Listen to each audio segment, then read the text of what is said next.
started working in a pharmacy after I graduated from Form 6, before I entered uni lah. Right.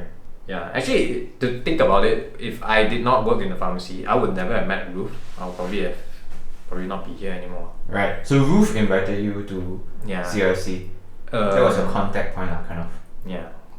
Okay. I think after probably one or 2 years working there, she came in also. She graduated from IMU. The pharmacy is quite near to IMU, so she came. Right. Waiting for a posting. Right. So what was that? How did that happen? How did she invite you to CRC? I don't recall exactly. I remember we had conversations, and then naturally it just flowed to, why not come to Geddit, wait what and all that. Right. Yeah. And you were non-Christian before that, right? I was. Yeah. Right. So how was that? What was that like? Did you grow up in a religion? Were you agnostic, atheist? I was partially Buddhist, I guess. Yeah, I wasn't very dedicated to Buddhism. You already started, right? Right. Okay. So yeah, sorry. Yeah, I used to attend Buddhist Sunday classes when I was younger. When I was in primary school and secondary school lah. Yeah.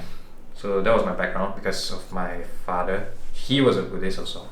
So naturally, all my siblings and I, we went to attend the classes on Sundays. Yeah. Yeah.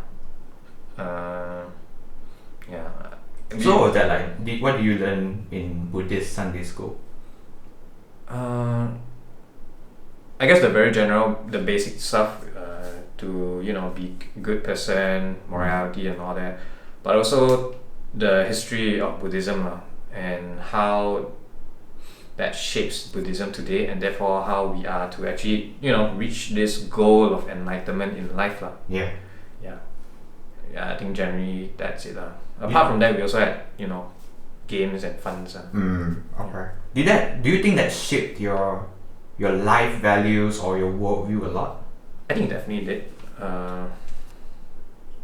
So I think that's why I would naturally think that all religions are the same. Ultimately at the end of the day, it's morality lah. It's about us being good to others, and therefore the good life lah.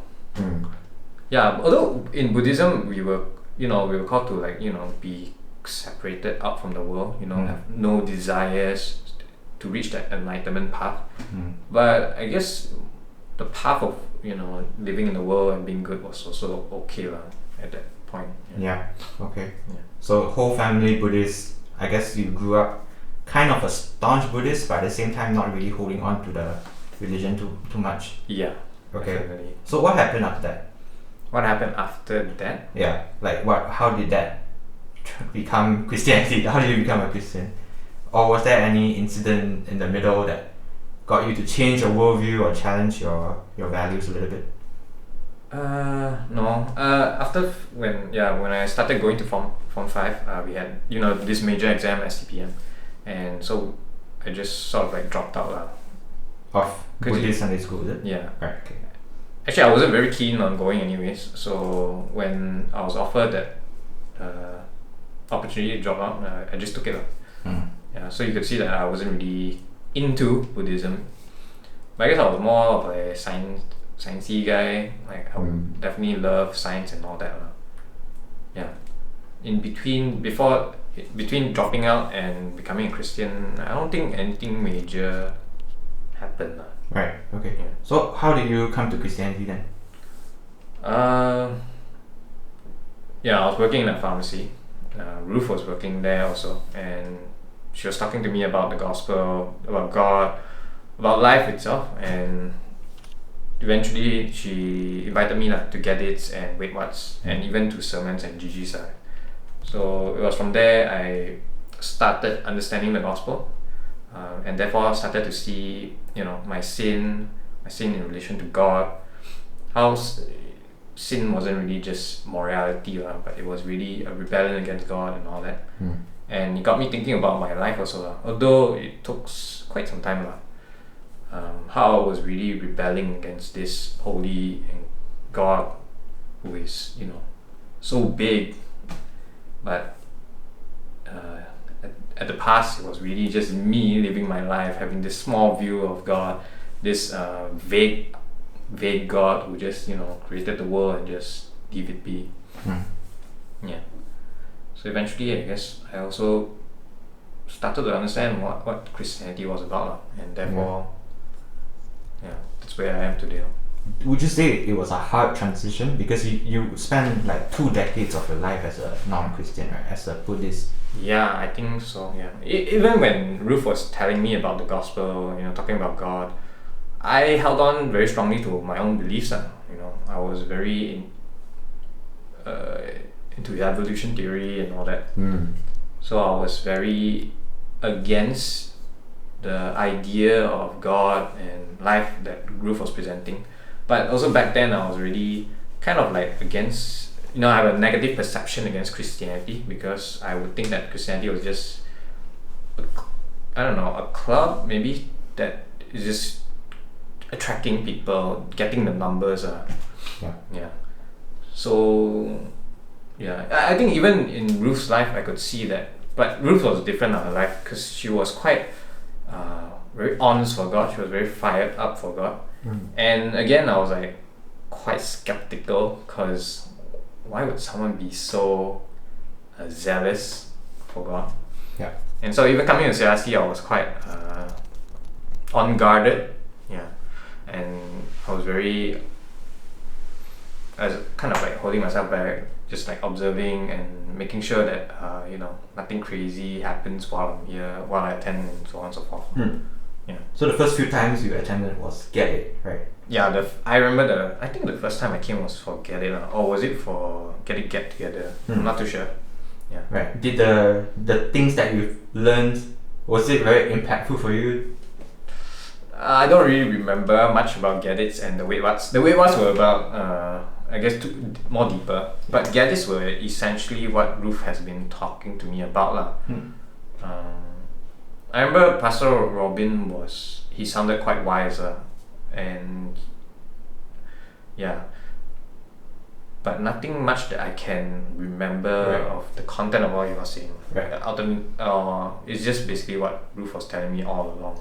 Right. Yeah. Okay. Then what happened after that? Like you started coming to CRC a little bit, and then what happened? Yeah. So I came for growth groups. I was coming, because of the idea of being able to learn from another religion about their holy book and all that. It really got me interested, and I was keen on learning about it. So eventually, I guess, through the faithful preaching and faithful teaching of the word week in, week out, I eventually saw what Christianity was really about, what the gospel was really standing for. It wasn't just simply, another religion, but it's really this idea of a God who seeks for a people to worship Him. But that is not the case, and that's where we see humanity's rebellion against Him.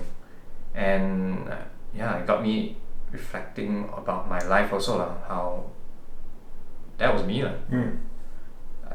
So even in the Matthew series and the biblical theology series in 2020 and 2021, those were really helpful in shaping my mind about who this God is and His whole plan and purposes of fulfilling His will and His desire for this ultimate culmination in the church that we know as today. Right. Okay, your understanding got deeper regarding Christianity, regarding about the church. About life. Right. So you eventually decided to get baptized. You recently got baptized, actually. Yeah. Could you talk me through that? Like what got you to see baptism as important? What got me to see the importance of baptism? Yeah. Do I have to go the whole? Up to you, man. I think ultimately baptism really symbolizes our commitment to our Lord Jesus Christ. It's about our life. It's about us putting away our old life and being united with Him in this new life, right? It's proclaiming that we are no longer of the world, but of God lah. So yeah, that was what I was thinking, I guess. Although it got put off for quite a long time. I attended the baptism class before the pandemic, and only recently when baptism started to start again was when I got baptized. Yeah. Okay.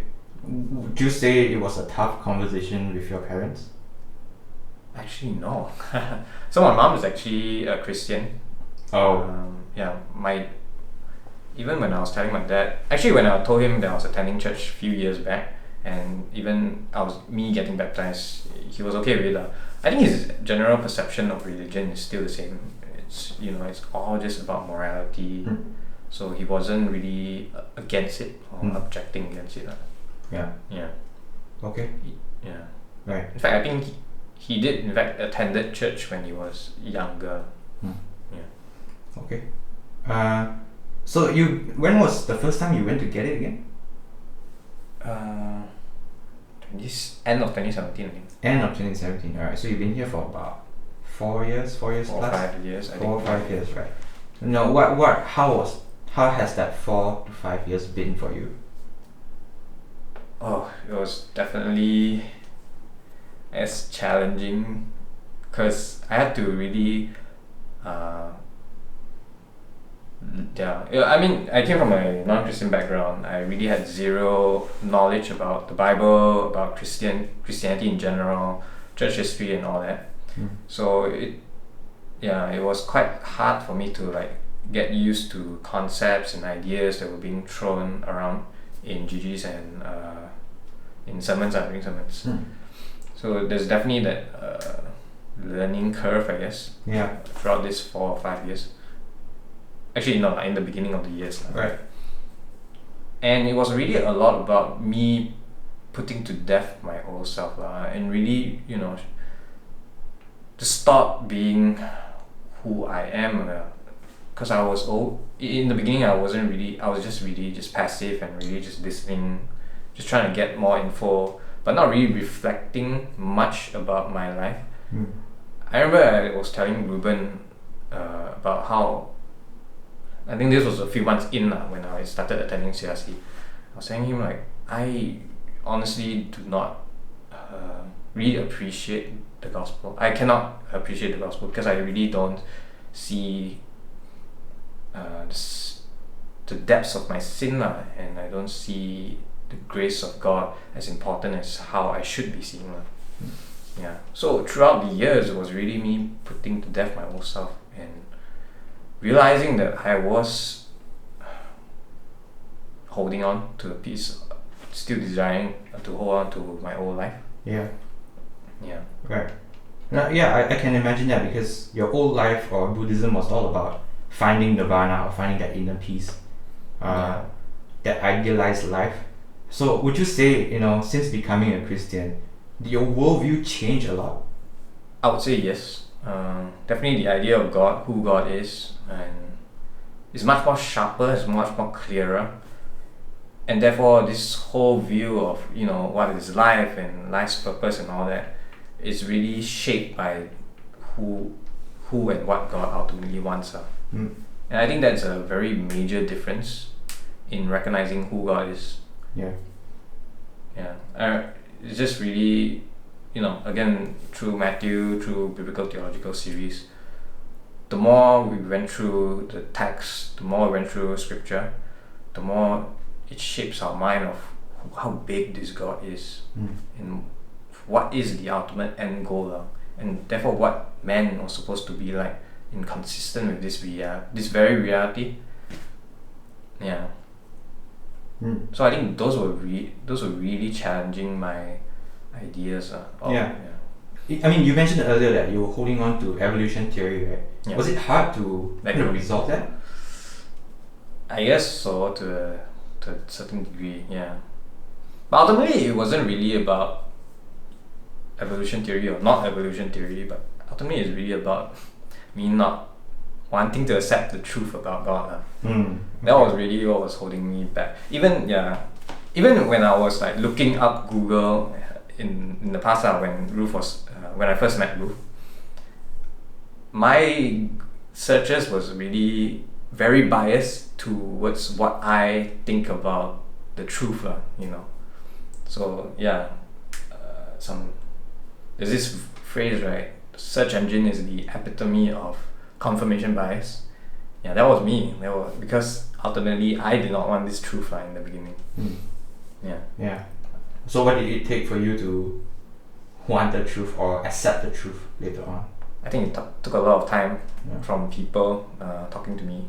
It took a lot of time going through scriptures to actually sit down and recognize who this God is, and that you are nobody. Why are you defining life as what you please, rather than the God of the world, God of the Creator, the God who moves history such that everything is really shaping in a way that is consistent with His end goal. Right. And that really changed me, I guess. Really made me also a more mature Christian in life, and not just live life as we please. I would say, those were important ideas of God. Yeah. Okay. Yeah. So you're in the RMS department, and I know that because you're always there, holding a camera, stationed at a camera. Yeah. How is that like? How is RMS like? Yeah. It's holding the camera. But have you do you experience anything or learn anything from servings on during Sundays, weekend and week? Right. I think as I am serving in departments, it becomes sort of like very routine, work but I think even the past was that department retreat we had was really it really changed my idea of serving in church again.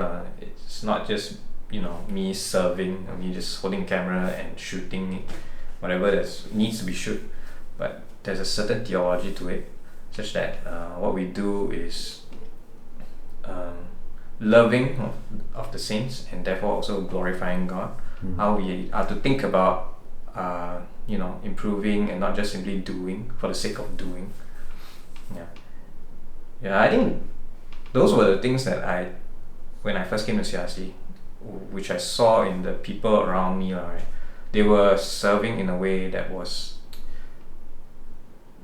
having this zeal for God, rather than just serving out of the sake of serving. Because I'm Christian, therefore I serve. Which I think was one of the things that struck me when I first came. Wow, people are in their I don't know, serving in Geddit. You have waiters and all that. You have people like cleaning up, and after that, it's really like much. It's very wild. And I think even in me serving in the various departments, I hope that is the reality that I hope I am holding on to. Even as the years goes by, I hope that I don't just become, another dude who's just serving the church, but he's serving out of dutiful delight to God, and therefore, it's different now. Yeah.